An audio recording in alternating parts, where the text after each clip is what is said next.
positivity, motivation. You know, we do it over here, never settle for average.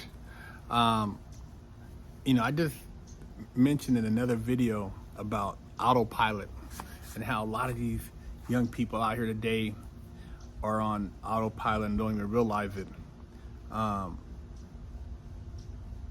interviewed a guy on Fresh Out, 82.6, and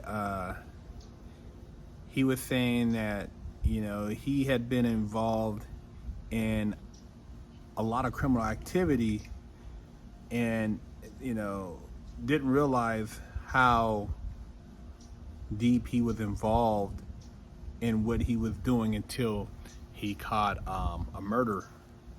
And it wasn't until they put the cuffs on him that reality hit him.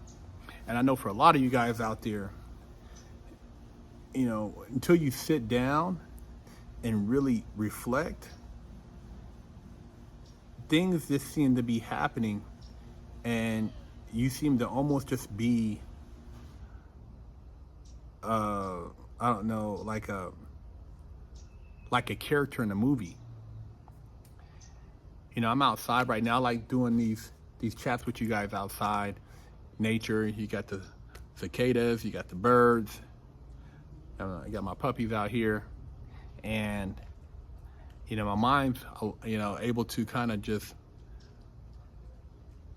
tap into the frequencies of the higher self, and it's feels free. I'm not like enclosed or anything like that, but when you have to really sit down and in one of those boxes with the cement walls, and you got metal. There's no wood. There's no grass. There's no trees. There's no plants. There's no fresh air. It's all being pumped through a system. Man, it does something to you. It does something to your brain, man. You're breathing in, fake air. You're eating off of, plastic utensils. The food is nasty. The mattresses are plastic. Pillows are plastic. If you have a pillow, it's always cold. You're wearing clothing that somebody else knows who had it on before you. Dirty drawers that are old, that they've washed over and over. Who knows whose balls and butt have been in there. People who are looking at you as subhuman. Conversations that are involved with, from the weirdo who killed his family to the guy who is coming off of, dope, to the guy who, got caught up in a high-speed chase and he's, talking crazy shit in the day room, to the other guy who's an OG who's been back and forth and he's telling penitentiary stories. It's like that shit, that right there is reality check. I mean, some of these guys, man, when you get in there and you just start looking around at the caliber of person, people who are in there, like this place is normal,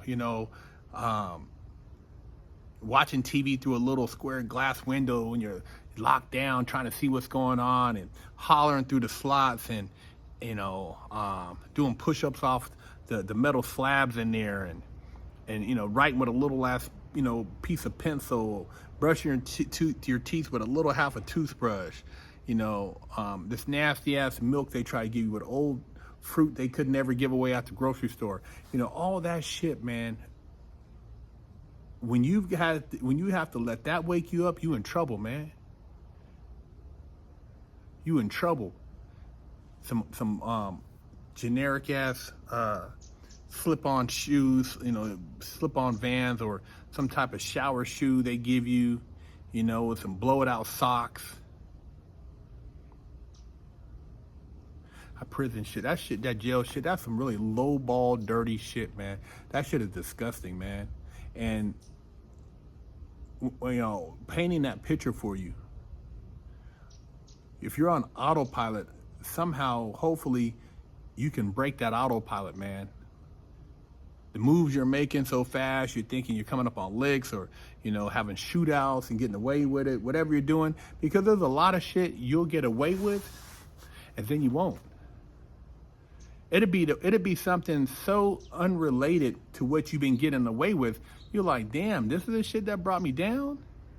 But you got away with all kind of other shit, all the licks, all the robberies, whatever, you know, moves you were making, whoever's, you know, females, cheeks you were busting out there, all those different things you were doing. And then some fluke, you helping out somebody, or you rolling with somebody, you going to stop something, and you get caught up and catch a case. And then you trying to call home, and all the things that you pulled all those dirty moves for is gone. The jewelry, the money, the cars, with everything you had tucked away, because people you're telling to move shit around, man, they taking that shit and they keeping it. They're like, man, you gone. They don't care. It's all for nothing. And then you got to sit up in that cold box. You got a 15-minute call, you got a 6-minute call. And then you got to go sleep in that box, sit in that box, man. And you're up in there maybe with somebody who's stinking. They detoxing. They smelling like dead turtle, you know. And this person, they're trying to talk to you about shit. And you're like, man, this person is the most disgusting person you've ever had to interact with. But this person is your roommate, your cellmate up in there. But it didn't hit you until, you know, the autopilot was cut off.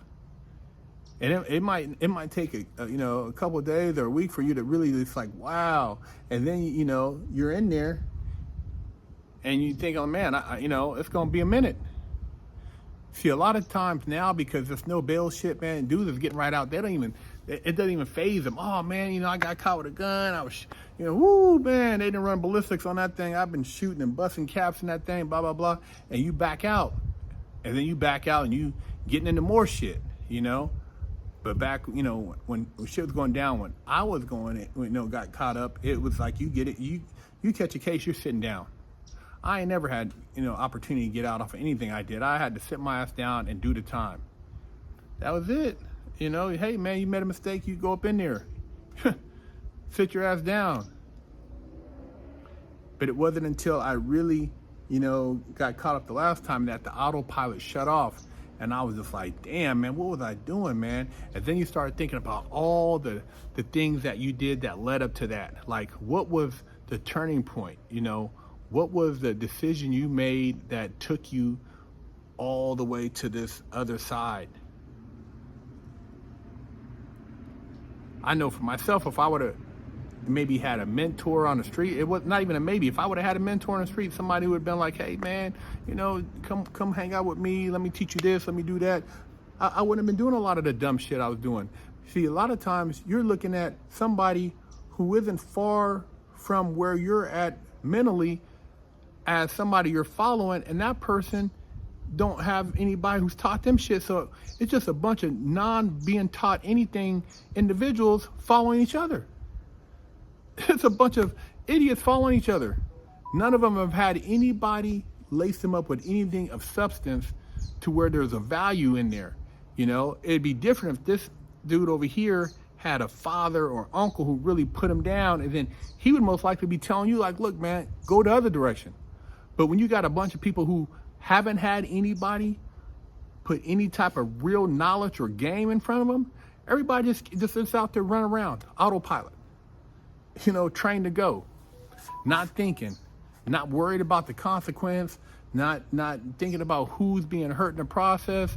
You just making moves. And when you get caught, oh well, get up in there. And some cats, man, you listening to them, oh man, boop, boop, wop. And they talking about pulling licks as soon as they get out again. You got guys, like some people, man, they cannot, people say, oh man, some people cannot be helped. They're beyond being corrected. The only way those individuals might get some type of get back is if they're in there long enough to become old men, and they'll just go lay down somewhere when they get out and get Social Security and government assistance and ride off into the sunset. But even then, you got guys who at that age, I've seen, where They show a guy, he's done 20 years, he's in his 50s, and he can't take it. He just, he'll just rob a bank to get caught to go back to prison because he's been in prison so long and he can't handle regular society. But the autopilot, man, you guys got to wake up. A lot of you guys on this autopilot, man, watching these videos, you're pulling licks, you're thinking you can get away with this, get away with that, and you're not realizing that when they set your ass down for real, and you got to get in those walls, and you got to get up in the morning, and you're dealing with people who are treating you like a subhuman.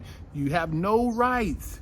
You have to do what they tell you. You got to go to medical over here. You got to give your DNA over here. You got to go to work over here. You got to do something. You're going to be like, damn, man, how'd this happen? And then every day is Groundhog's Day. Every day you're doing the same shit. And you're thinking, oh, man, you're in this movie that keeps repeating itself. And people on the street are living. They're going on with their lives, man. You're almost in a catacomb in suspended animation while you're sitting in jail and prison. You're in suspended animation, and you're dealing with such a low frequency of individuals that you don't even realize how bad it is because you've never really stopped to reflect or to look at the things you had before you got there. And it's not until you get back out and then you put it in the perspective of where you were just at. See, when you're on the street, you're like running around, you're not tripping because you don't see these people. If you're out there making moves, you get money, you got nice cars, you're going to nice restaurants. But when you get around some of these people, man, these are the people who are living under the bridges, who are living on the side of the streets, these people who, been shitting on themselves, doing drugs for weeks on end. They don't care if they eat out of a trash can. In prison, in jail, these guys are superheroes. They're superheroes. They up in there, man, and this is like where they thrive at. They don't care about making moves. They don't care about keistering knives, keistering dope, because their whole thing is they're street people, man. They're going to continue to get high and live their life. And jail is their natural environment. That shit is cool for them. They can go get pills at a pill line. They can get an extra milk. They can do, they have of access to food, a little bit. That shit to them is that's like a blessing. But to somebody who's living on the street, man, that's a living hell, man. That's just a living hell. You're around a dude who was literally just like the dirtiest, nastiest, no caring, and he's and just pulling all kind of scandalous stuff. Them, robbed from their family, stole from this person, been kicked out of this place, and they're in jail, man, and they talking this high power shit, and you're looking at them like, God, man. And this person, they're in the same room with you, cement walls and everything, and they wanna breath stinking, just nasty ass grill, dirty fingernails, just a abomination, man. And these people are the people you gotta live with now because you were on autopilot, man. And I'm just keeping 100. There's some people, man, you don't even want them to see your mail because they'll figure out your address and try to double back to rob you when they can get out before you do. Sick people, man.